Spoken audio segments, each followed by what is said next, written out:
¿Cómo sabemos que no hemos depositado nuestra fe en la idea equivocada?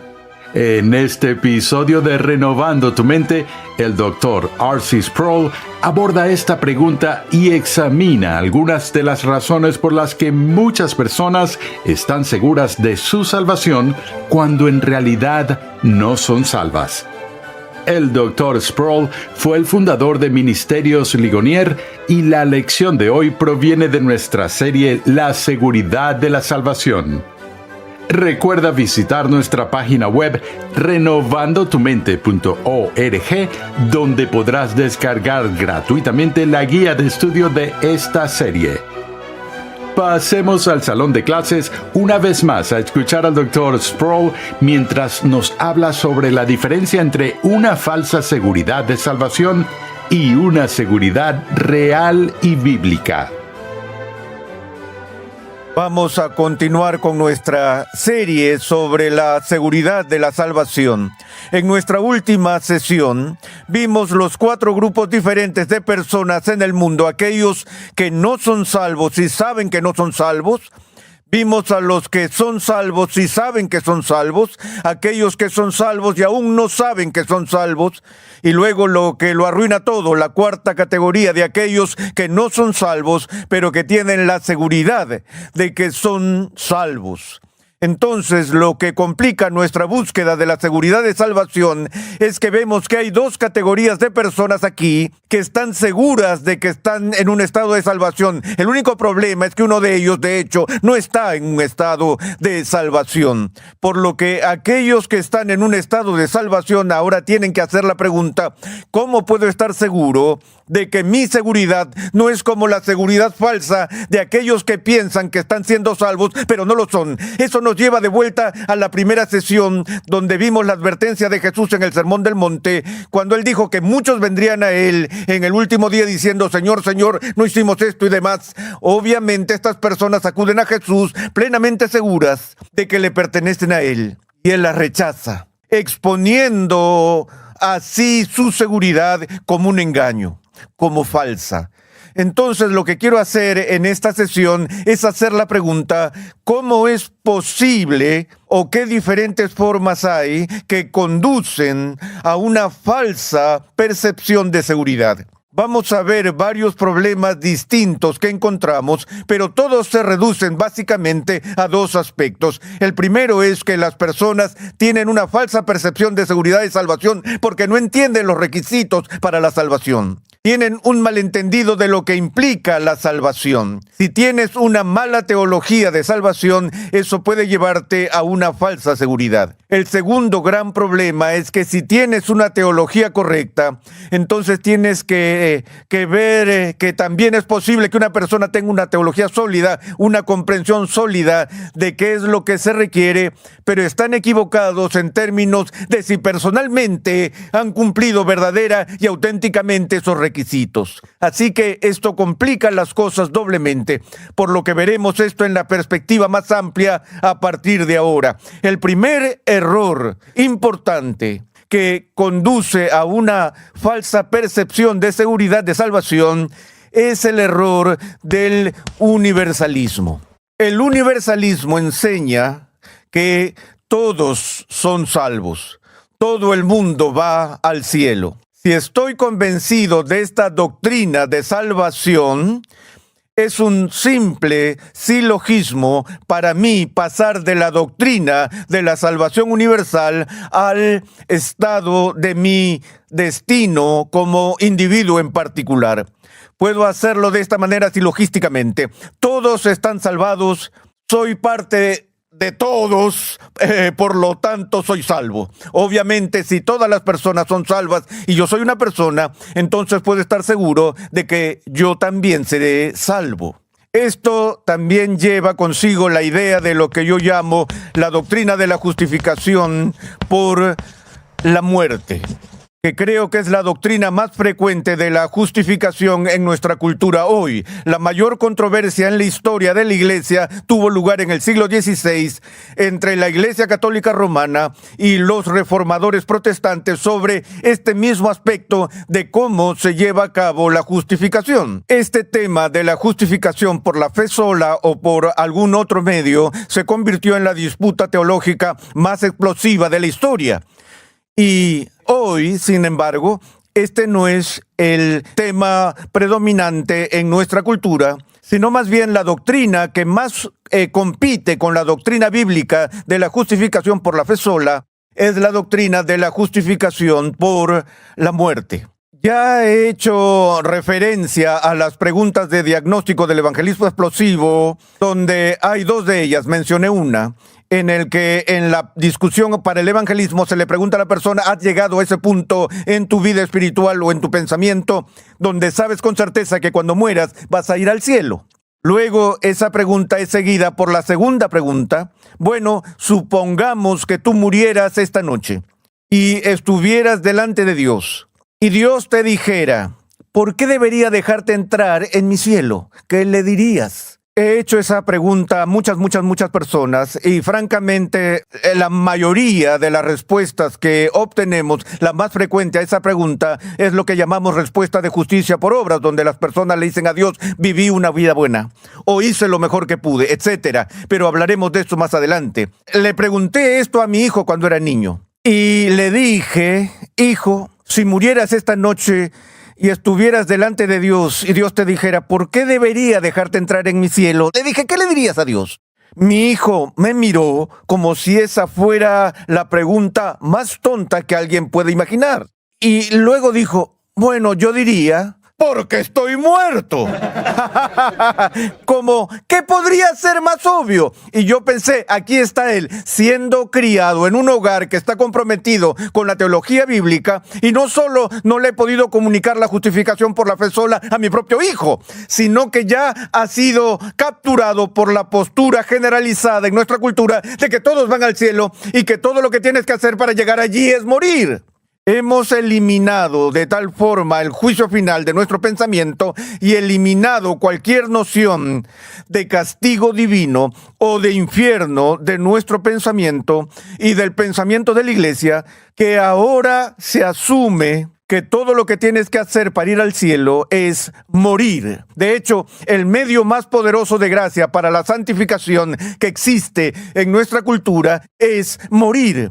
Porque el pecador marcado por el pecado se transforma automáticamente entre la morgue y el cementerio. De modo que cuando tenemos el servicio funerario, esta persona se nos presenta como un modelo de virtud. Y de repente los pecados se eliminan porque ha muerto.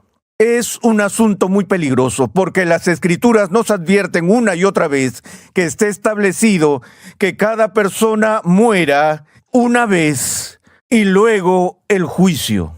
A la gente le gusta pensar que la amenaza de un juicio final es algo inventado por evangelistas clásicos como Billy Sunday o Dwight Moody o Billy Graham o Jonathan Edwards o George Whitefield. Y no.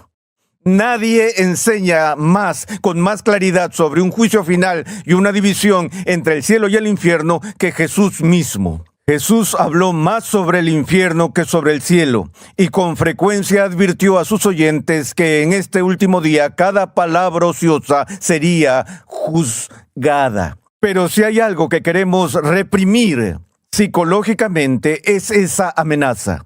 Porque ninguno de nosotros quiere ser responsabilizado por nuestros pecados. Esa es nuestra naturaleza, por lo que no hay nada más atractivo para los seres humanos que el universalismo. La idea es que todos son salvos. Ahora, la segunda base falsa para la seguridad es lo que yo llamaría legalismo. Lo que significa que esto es otra forma de llamarse justicia por obras. Este punto de vista enseña que lo que tienes que hacer para entrar al cielo es obedecer la ley de Dios y vivir una vida buena.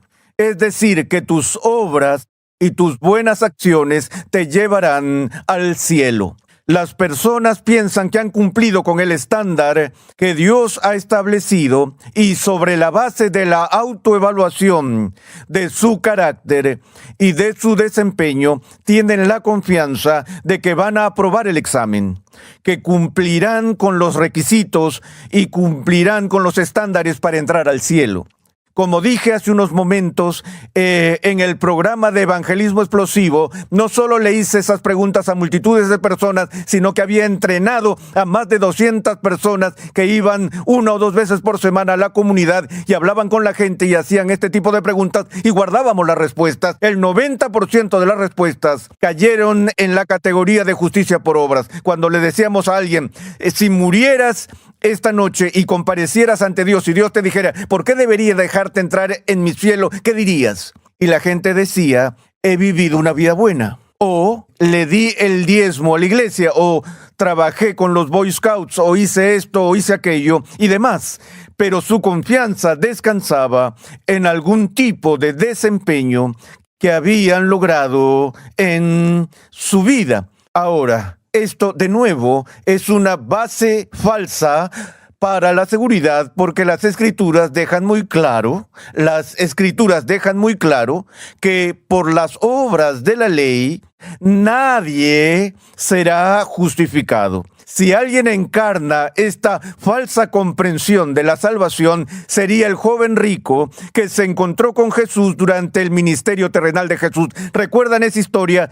Cuando el hombre rico vino a Jesús y vino lleno de cumplidos que salían de sus labios, él dice, Maestro bueno, ¿qué debo hacer para heredar la vida eterna? Él está haciendo una pregunta sobre lo que se requiere para la salvación.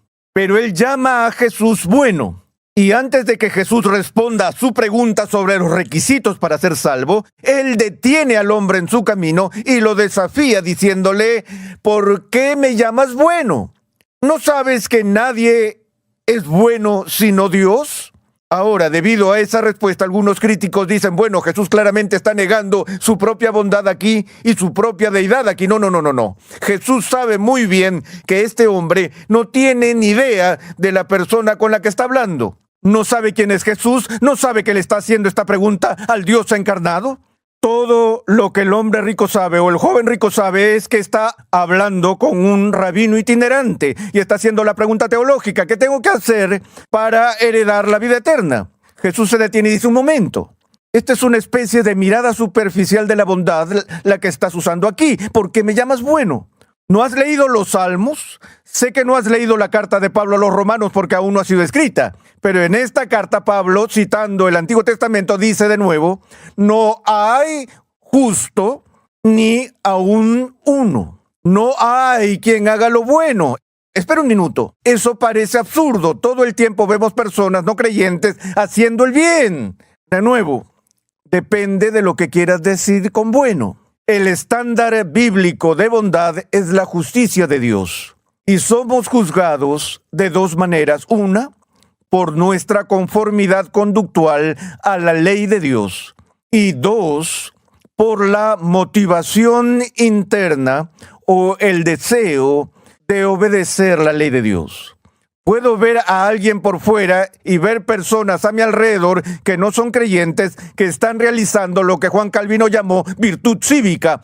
Hacen obras buenas, donan su dinero para buenas obras, ayudan a los pobres, incluso pueden sacrificarse por alguien más y hacen todo tipo de obras maravillosas a nivel horizontal. Conducen su automóvil según el límite de velocidad, pero no lo hacen porque sus corazones tienen un amor puro y completo de Dios. Puede haber lo que Jonathan Edwards llamó un interés propio iluminado funcionando aquí.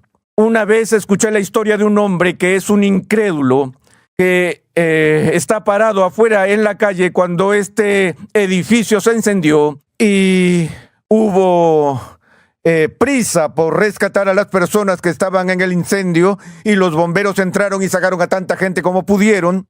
Pero ahora era demasiado peligroso para volver al edificio. Luego se dieron cuenta de que todavía había un niño atrapado en el edificio.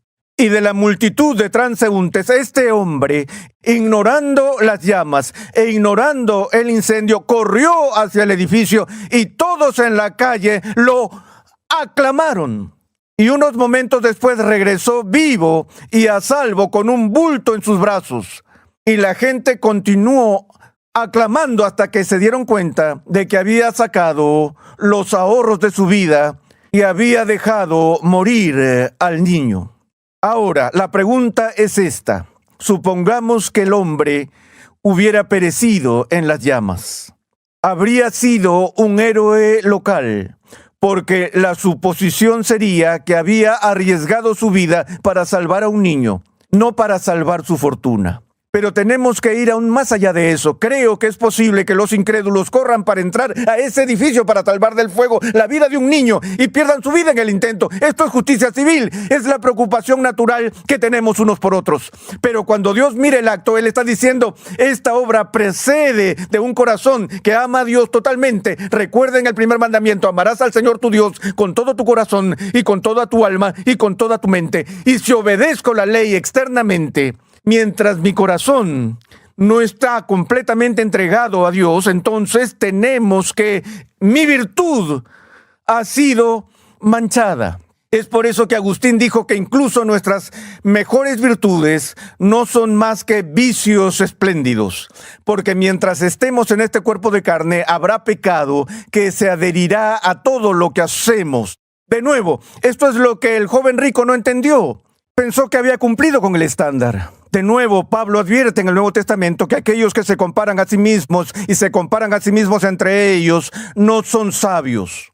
Porque así es como lo hacemos. Vemos el desempeño del otro y pensamos que Dios califica por promedio. Y si me guardo del adulterio o me guardo del asesinato o de ser un malversador y cometer algún pecado atroz como ese, siempre puedo encontrar personas que son más pecadoras que yo. Y pienso, bueno, en comparación con ellos, lo estoy haciendo bastante bien. Esa es la mentalidad de este hombre que viene a Jesús. Él piensa que Jesús es un buen hombre. Y entonces lo detiene en seco y dice, tú conoces la ley. No matarás, no robarás, no cometerás adulterio. Y este hombre ahora revela su comprensión superficial de la ley, porque le dice a Jesús, como, ¿eso es todo? Todas esas cosas las he guardado desde mi juventud. He guardado los 10 mandamientos toda mi vida. Lo que Jesús podría haber hecho con ese joven es decir, veo que no estabas en el Sermón del Monte cuando expliqué las implicaciones más profundas de estas leyes. Te perdiste esa prédica. Pero en vez de eso usó un hermoso método pedagógico para enseñarle a este hombre su error. Él dijo, oh, has guardado todo. Podría haberle dicho, no has guardado nada desde que te levantaste de la cama esta mañana. Pero en cambio él dijo, ¿está bien? Vende todo lo que tienes. Dáselo a los pobres, entonces ven y sígueme. En ese momento Jesús no estaba dando un nuevo camino de salvación, donde puedes ser salvo donando tus bienes a los pobres. Ni Jesús estaba implementando un mandato universal para que las personas se despojaran de toda su propiedad privada. Estaba tratando con este hombre, y este hombre era un hombre rico, y era obvio que el corazón de este hombre estaba completamente capturado por su riqueza. Para él, su dinero era su Dios, era su ídolo. Jesús le dijo, ¿has guardado todos los 10 mandamientos? Muy bien, verifiquemos el número 1. No tendrás otros dioses delante de mí. Ve a vender todo lo que tienes. Y el hombre que había estado tan entusiasmado solo unos momentos antes, nos dicen, empezó a mover su cabeza. Se alejó con tristeza porque era dueño de muchos bienes. De lo que se trataba este encuentro era de la bondad. Tenemos suficiente justicia para satisfacer las demandas de un Dios santo. El Nuevo Testamento en cada página desmiente esa premisa. Dice que toda nuestra justicia es como trapos de inmundicia y la persona que confía en su justicia para ser salva tiene una falsa seguridad. No hay suficientes obras en el mundo que puedes hacer para ser salvo. Eres un siervo inútil. De eso se trataba la reforma del siglo XVI. Bueno, hay otro método falso de salvación que llamaré sacerdotalismo. El sacerdotalismo significa que la salvación se logra a través del sacerdocio, a través de los sacramentos y o a través de la iglesia. Y así la gente puede decir, oye, fui bautizado, o tuve el sacramento de la penitencia, o tomé la cena del Señor, o recibí la extrema unción, lo que sea. He tenido estos sacramentos y estos sacramentos son medios de gracia, me salvan y así obtengo mi confianza o mi seguridad de haber experimentado los sacramentos. Ese es el mismo error que los fariseos cometieron en los días bíblicos porque asumieron que porque estaban circuncidados, es decir, que habían tenido los sacramentos del Antiguo Testamento, que por lo tanto tenían garantizado un lugar en el reino de Dios. Los sacramentos son muy importantes. Los sacramentos nos comunican las promesas de Dios para nuestra salvación. Los sacramentos son medios de gracia, pero ningún sacramento ha salvado a nadie. Y si pones tu confianza en los sacramentos, entonces tienes una falsa seguridad de salvación, porque estás confiando en algo para salvarte que ni te salva ni puede salvarte. Ahora, estrechamente relacionado a esto está la idea de, y muchas personas lo tienen, es que todo lo que tienen que hacer para ser salvos es unirse a una iglesia. Si se unen a una iglesia, piensan que están dentro, están en el cuerpo visible de Cristo y asumen que si están en el cuerpo visible también deben estar en la iglesia invisible. Entonces su confianza está depositada en ser miembros.